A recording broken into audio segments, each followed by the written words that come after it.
Գյորջյան Կասկադ 60 ամիս փուլային վճարում բազմաթիվ առավելություններ։ Անշուշտ ձեզ այսպիսի մի հարց, դուք քանի որ մասնակցել եք, օրինակ ձեր կարծիքով թիմ ընտրությունների ընթացքում այսպես ձևավորված տեղական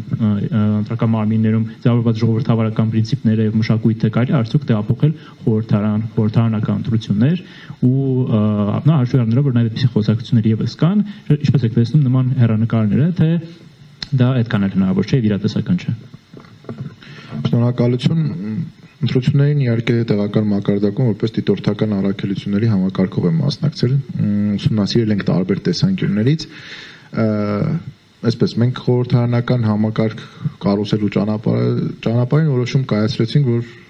այո, իսկ մենք հասելու նկատի ունենք պետություն իր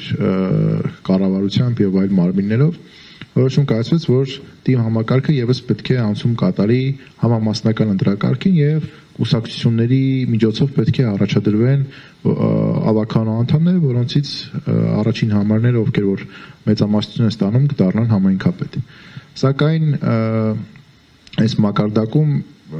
միևնույն է փոփոխություն տեղի չունեցավ, այս պետք է արձանագրենք, այսինքն լոկալ մակարդակում ընտրում են անձերի։ Կուսակցությունները դեռևս դերակատարություն մեծ չունեն լոկալ մակարդակներում, որ մարդիկ լոկալ հարցերի հետ կապված իրենց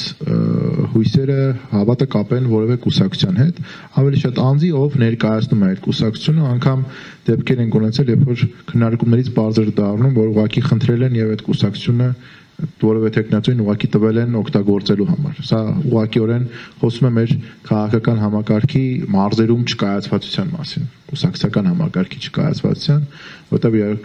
շատ խնդիրներ կան այս ճանապարհին, որի շուրջ գործառնական շատ քայլեր չեն իրականացվում ու կուսակցությունները եւս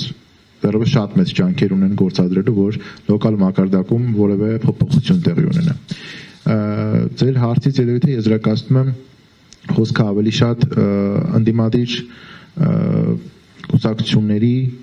տեխնացուների հաղթանակի մասին է, որ տեղի ունեցավ ու արդյոք եթե լոկալ մակարդակում ընդդիմությունը կարողացավ միավորվել ու այս դեպքում օրինակ որպես Գյումրիում հաղթանակ տանել, ապա հնարավոր է նաև հանրապետական մակարդակում նմանատիպ իրավիճակի հասնել։ Իմ գնահատմամբ այո հնարավոր է, այսինքն որևէ փաստացի խոչընդոտ չկա դրա համար, եթե կարողանանք կուսակցությունները կարողանան հաղթահարել անցողիկ շեմերը եւ այնպես անել, որ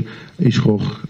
կուսակցությունը չկարողանա մեծամասնություն ձևավորել։ Բայց դրանից առաջ պետք է գանք այն կետին, որ դուք նշեցիք, կայուն մեծամասնության կետը, որը հնարավորություն է տալիս 30 եւ մի փոքր ավել տոկոս հավաքած կուսակցությանը առաջին կամ երկրորդ փուլով անգամ ստանալու կայուն մեծամասնություն ու այս դեպքում ձևավորելու մեծամասնության իշխանություն, որովհետև սահմանության մեջ արձանագրված է, որ մենք պարտադիր կերպով պետք է ունենանք այդ մեծամասնությունը, առանց մեծամասնության չենք գնալու։ Իսկ այս բարագայում մենք խաչ ենք քաշել կոալիցիոն կառավարման վրա ու դա հնարավոր է միայն ընդդիմության հաղթանակի պարագայում։ Ըստ հարցումների մենք եւս պատկերացնում ենք իրավիճակը այնպեսին է, որ որևէ քաղաքական ուժ ներկապային եւ ընդդիմադիր եւ իշխանական եւ պրոիշխանական արբանյակների դաշտում մեծամասնություն չունի։ Ու այստեղ է հարցը, արդյոք ինչ համագործակցություն տեղի ունեցավ տեղական մակարդակում, արդյոք հնարավոր է նմանատիպ համագործակցություն ունենալ պետական ընտրությունների, խորհրդարանական ընտրությունների ժամանակ։ Ուղղակի ասպեկտները տարբեր են։ Եթե այնտեղ կան լոկալ լիդերներ, ովքեր գուցե եւ կապ չունեն կուսակցությունների հետ, իրենց ամբիցիաները որոշակիորեն տարբեր են, այստեղ ունենք խնդիր նրա հետ, որ արդեն կուսակցություններ են սկզբունքային տարատեսակ հարցեր կան, նաեւ որոշակիորեն